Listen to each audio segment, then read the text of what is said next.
मायका पराया ससुराल अपना। एक हट्टा सिंह स्टोरी। माँ अक्सर कहा करती थी, मायका माँ से होता है और जब तक भाई है तब तक ही मान है। हमारे यहाँ जैसे जैसे बेटियाँ बड़ी होती है उन्हें अक्सर यह नसीहत मिलती ही रहती है कि ऐसे ना हो, वैसा ना करो, सलीके से रहो, सिर पर दुपट्टा डालो इत्यादि। आखिर एक दिन पराये घर जाना है, बेटियाँ पराया धन होती है। आखिर एक दिन तो उन्हें जाना ही होता है। ट्रेन से वंदना मायके जा रही थी और कब से उसके दिमाग में यही सब बातें बार बार आ आकर उसे परेशान कर रही थी।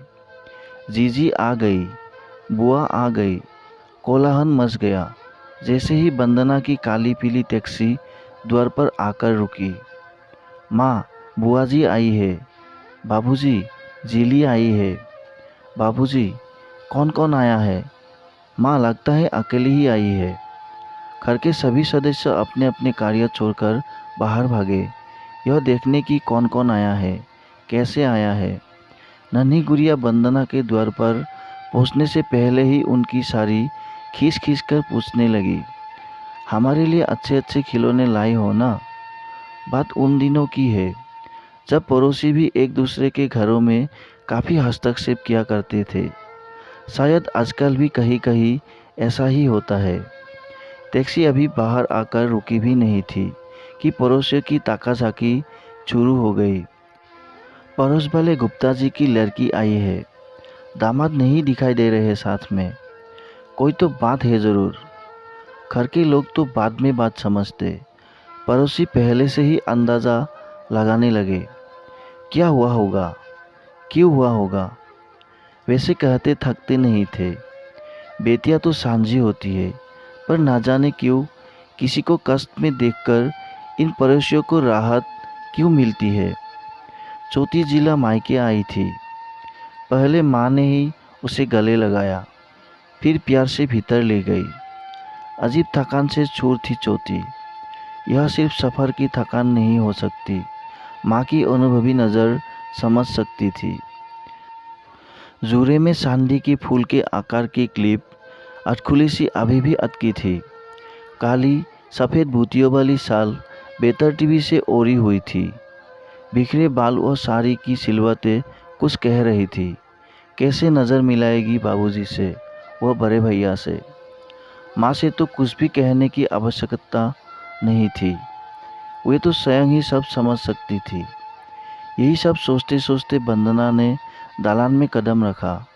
वहाँ से माँ उसे सीधे रसोई घर में ले गई। गर्म चाय की प्याली उसके हाथ में थमाकर बोली, क्यों छोटी, ऐसा क्या हुआ जो यूँ अचानक बिना इत्तला किए आना हुआ? सब ठीक तो है? कोई खत ना तार? संदीप कैसे है? कुछ बोलती क्यों नहीं? माँ का स्पर्श पाकर बस रुलाई फूट पड़ी। थोड़ा शांत होकर गर्म चाय के घूंट भरने लगी। थोड़ी राहत महसूस हुई। माँ ने मथरी की तस्तरी उसकी ओर सरकाते हुए कहा, देख बेटा, सच सच सब बता देना। तेरे बाबूजी का तो तुझे पता ही है, तूफान मचा देंगे। कुछ ऐसा वैसा सुने तो।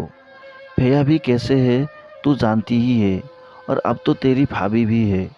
छोटी ने कुछ शिकायत करते हुए कहा, क्यों माँ, क्या मैं कुछ दिन मायके में आकर नहीं रह सकती? क्या मेरा कोई अधिकार नहीं है आप सब पर, इस घर पर?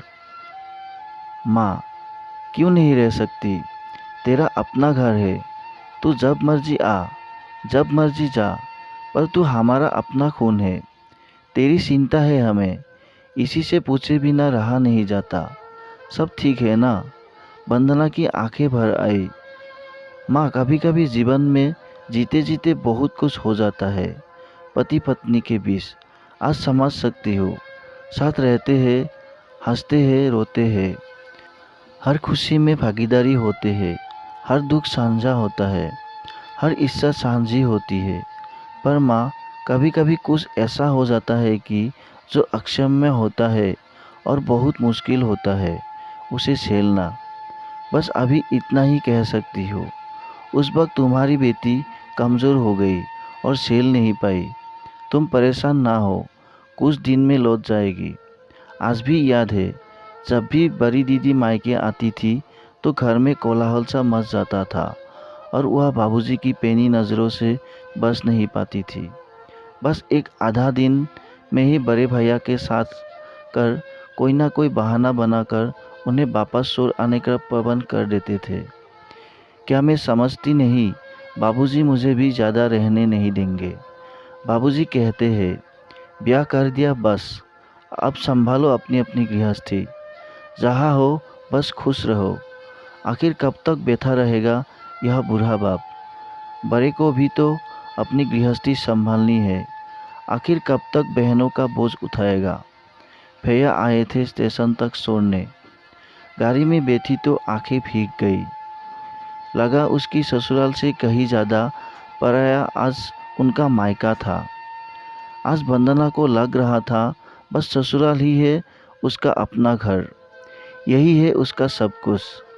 जो अपने थे वे तो कब के पराये हो गए। आशा करता हूँ ये छोटी सी कहानी आप लोगों को पसंद आया होगा। कहानी अच्छी लगी तो वीडियो को एक लाइक शेयर और चैनल पर नए हो तो चैनल को सब्सक्राइब जरूर कर देना दोस्तों। वीडियो को देखने के लिए आपको बहुत बहुत धन्यवाद।